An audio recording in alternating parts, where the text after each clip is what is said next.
Përshëndetje të nderuar miq, do të flasim për atentatin që ndodhi në Lezhë me 1 të vdekur, por edhe atë që ndodhi në Tiranë me 4 agostë me shtyre 2 fëmijë. A kanë lidhje mes tyre? Deri tani nuk kemi të arrestuar, por çfarë pistash mundet të jenë përpos asaj të hakmarrjes apo konflikteve të tjera? Mënyrën e organizimit të atentatit, sidomos aty në Tiranë, ishte një konflikt çasti që çoi aty, apo i mirë organizuar? Për gjitha këto do të flasim me ekspertin e sigurisë zotin Fatjon Softa. Zoti Softa, përshëndetje dhe faleminderit. Përshëndetje, faleminderit juve.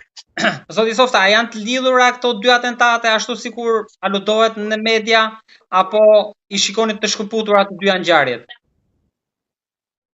Janë këndvështrime të ndryshme, pra që posa nuk kemi nga struktura policore apo nga grupi hetimor i ngritur për të dyja këto ngjarje që të kenë qasje apo parafrime. E vetmja gjë që shprehen dhe thuhet është që objektivi mund të jetë ngatruar për shkak të disa ngjashmërive, meqense është i njëjti tip mjeti dhe targa pas ka një ndryshim në një nga numrat apo gërmat e saj dhe mund të ketë qenë dhe e lidhin meqense banon në të njëjtën rezidencë. Ashtu si edhe kjo makinë që është pjesë e asaj rezidence ku ato familjar jetojnë në të njëjtën ambient brapa tegut, mund të japë një lloj objektivi që objektivi i atentatit në Tiranë ka qenë bashkëshortja e Ruan Brahimit, meqense ekzekutimi u bë për babain e tij Xhovalin Prendi.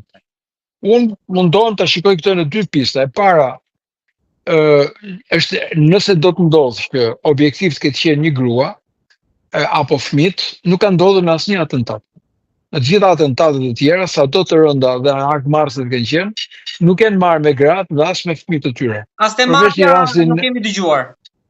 Nuk është. Dhe kjo gjë është diçka e rrallë, e pamundur, sipas me deri tani për shkak të profilit të këtyre atentateve, të cilët kanë qenë shumë të egra me pagesa goxha të larta dhe hakmarrjet kanë vazhduar tek rrethi i meshkujve, pavarësisht nga afërsia, po mjafton të ketë qenë brenda familjes dhe kanë qenë goxha të investuar për këtë gjë.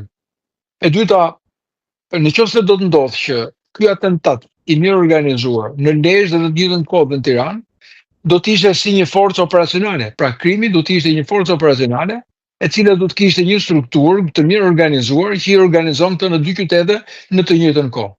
Kur të paktën në rastet që kemi informacione, atentatet nuk kanë qenë vetëm me ekzekutorët, por ka qenë një numër më i madh personash që ka ardhur që nga vëzhgimi, që nga informacionet, që nga bashkëpunimi me strukturat policore, ku kanë pasur informacione për regjimin e Yridales, por edhe kur kanë qenë apo jo në territor, dhe kanë pasur saksi. A ka pasur gabime në objektiv? Po, ka pasur një rast.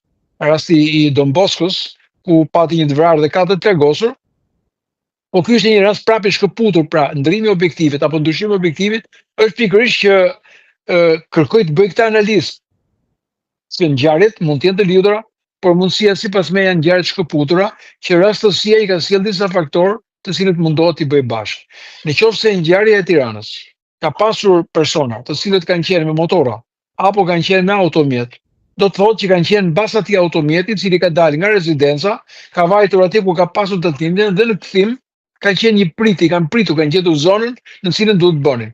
Por nëse njëri rri në prit dhe pret një zonë ku mjeti mund të kthehet, nuk është e sigurt se automjeti mund të ketë disa rrugë dalje, disa rrugë hyrje, nga mund të vijë, nëse vite nga Durrësi, mund të vite nga kodra e liçenit, mund të vite nga liçeni i thatë, mund të vite nga ajo rrugë të cilën përshkoj.